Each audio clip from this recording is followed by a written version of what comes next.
हम लोग तो रोजाना अखबार उठाते थे, हाँ भाई इतनी लाशें गिर गई आज कराची में, आज फलाने जगह पे 3 बंदे मारे गए, 2 गैंगवार कमांडर मारे गए, 4 एमक्यूएम के बंदे मारे गए, ये तो होता था। एमक्यूएम वाले मार चुदाई करते थे। या तो हम रात को 1-1 बजे तक बैठते थे, चाय पीते थे। असलम चौधरी वो सामने खड़ा हुआ होता था और यहाँ पे गैंगस्टर होते थे, असलम चौधरी की और गैंगस्टर की फाइट हो रही होती थी।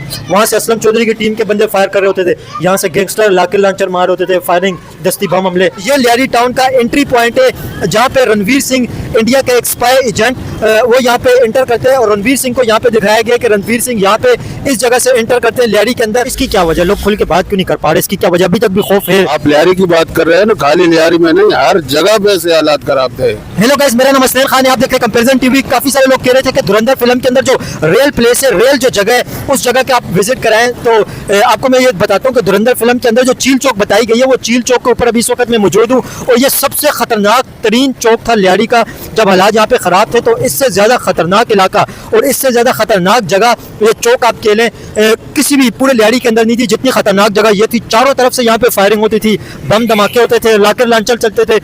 एक साइड पे यहाँ पे इस चौक के ऊपर इस साइड पे अलग गैंग का इलाका था, दूसरी साइड पे अलग गैंग का इलाका था। ये पूरा एक चौक है, इसको सामने वाला इलाका भी मिलता है, उस सामने वाला इलाका भी मिलता है, इस साइड वाला इलाका भी मिलता है।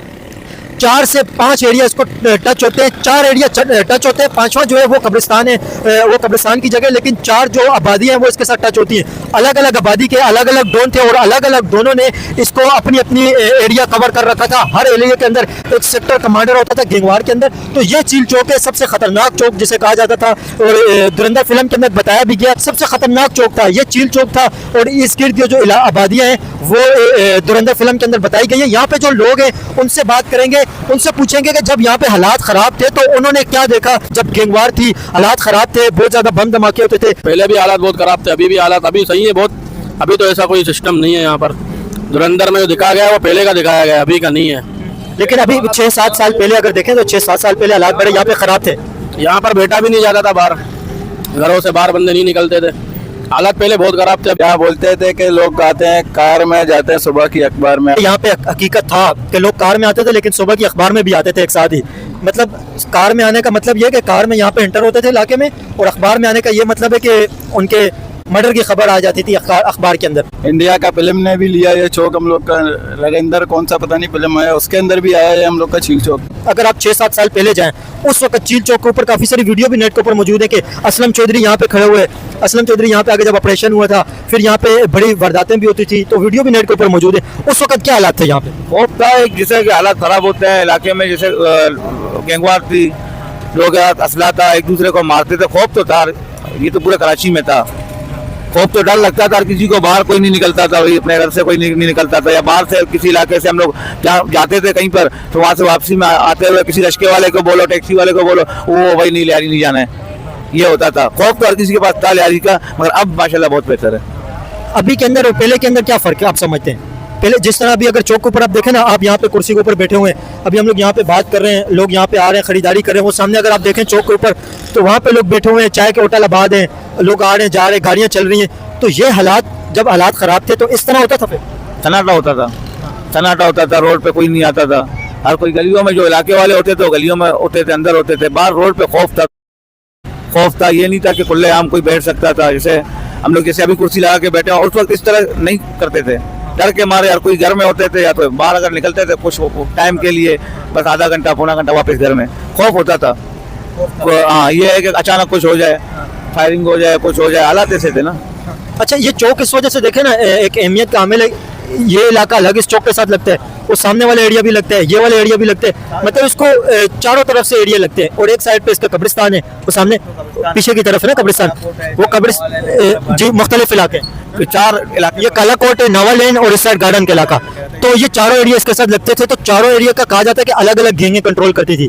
तो अलग अलग गैंगों का लड़ाई, तो यही मरकज तो यही था ना, मरकज तो हकीकत तो यही था। जो नाराज होकर आ जाता, बस चील चौक के ऊपर 2 फायर मार के दुकानें बंद करा देते थे, खौफ फैला देते थे, दुकानें बंद करा देते, भाई गाड़ियाँ कहीं यहाँ से ना गुजरे, कोई गाड़ी नहीं गुजरती थी यहाँ से, यही होता था। मतलब जैसा होता था यहाँ पे हालात खराब होते थे। हाँ, जैसे किसी गली के अंदर लड़ाई वगैरह हो गया, लड़के आ गए भाई यहाँ पे फायर करके दुकानें बंद करो, फलाना करो, ये कोई उनका बंदा मारा गया वो आकर यहाँ पे फिर खौफ फैलाते थे, दुकानें बंद करवाते थे। मतलब ये चौक के ऊपर आप कह रहे हैं कि चारों एरियो में से किसी एरिया के अंदर कोई भी मर्डर होता था, जो रोजाना मर्डर होते थे उस वक्त, तो किसी एरिया के अंदर भी मर्डर होता था तो उसकी गैंग के लोग इस चौक के ऊपर आके यहाँ पे हंगामाराई करते थे। हंगामाराई करते थे, हाँ ये होता था, हड़ताल होता था, कुछ भी होता था, यहाँ पे तमाशा ही तमाशा था, हर वक्त तमाशा होता था। हाँ एक दिन में कितने मर्डर होते थे उस वक्त, जब कहा जाता है 20-25 रोजाना मर्डर होते थे? पूरे कराची में होते थे 20-25 आराम से होते थे। हम लोग तो रोजाना अखबार उठाते थे, हाँ भाई इतनी लाशें गिर गई आज कराची में, आज फलाने जगह पे 3 बंदे मारे गए, 2 गैंगवार कमांडर मारे गए, 4 एमकेएम के बंदे मारे गए, ये तो होता था।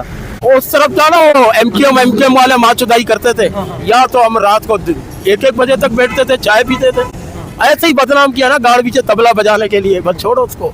हाँ बेटा कुछ भी नहीं था, सही है, आज भी सही है, और हर कौम रहे हो, तब भी रह रही थी, अब भी रह रही है।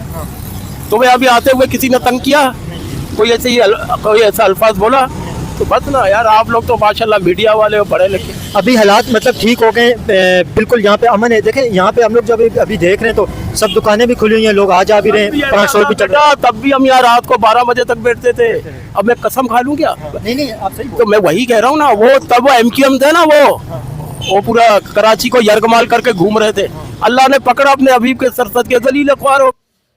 इंडियन मेरे भाइयों, ऐसा लगता है कि ये जो लियारी का झील चौक है, यहाँ पे सबसे ज्यादा दंगे फसाद हुए हैं। यहाँ के रहमान डकैत का, ऐसा लग रहा है मुझे कि रहमान डकैत का सबसे ज्यादा पावरफुल एरिया ये झील चौक है।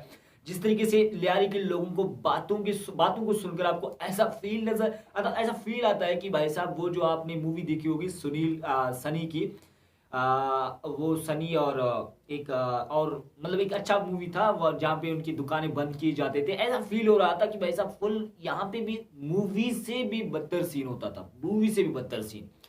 ये जो झील चौक है, ये जो लोकेशन है, इस भाई ने दिखाया कि ये वही लोकेशन है जहाँ पे अच्छे खास से झगड़े होते थे बलोचों की, पुलिस वालों की। ये जो चौधरी असलम है जिन्होंने इनकाउंटर किया रहमान बलोच का, 2009 की बात है उस वक्त की, तो उससे पहले जो हालात थे, कुछ लियारी के लोग कहते हैं कि बहुत ज्यादा खराब थे, यानी कि कुछ लोग मुखालिफ है रहमान बलोच की कि भाई उसके दौर में हालत खराब थे, फसाद था, झगड़ा था, गाड़ी में आते तो फौरन अखबार में भी फोटो छप जाती है उनकी।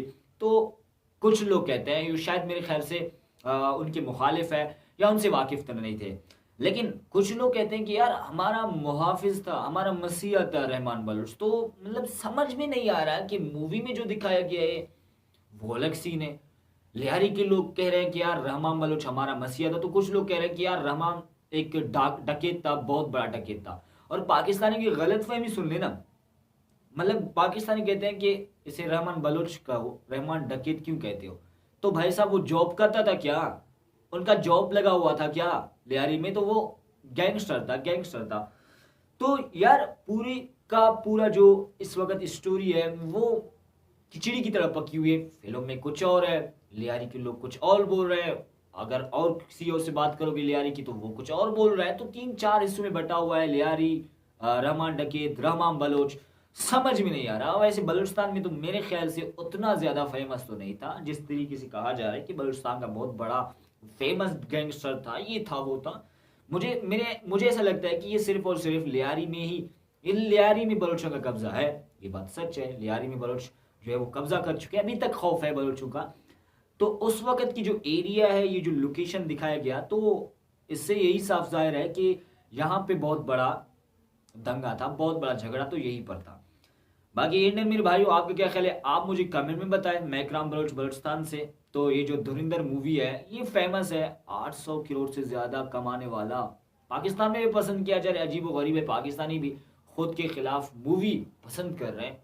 इसे कहते हैं तो चुट्टी खानी है भाई साहब, इसे कहते हैं तो चुट्टी खानी है। बाकी आपका क्या ख्याल है कमेंट में मुझे जरूर से बताना। मिलते हैं आपसे नेक्स्ट वीडियो में। बहुत सारा ख्याल रखिएगा, दुआओं में याद रखिएगा। Tata bye bye.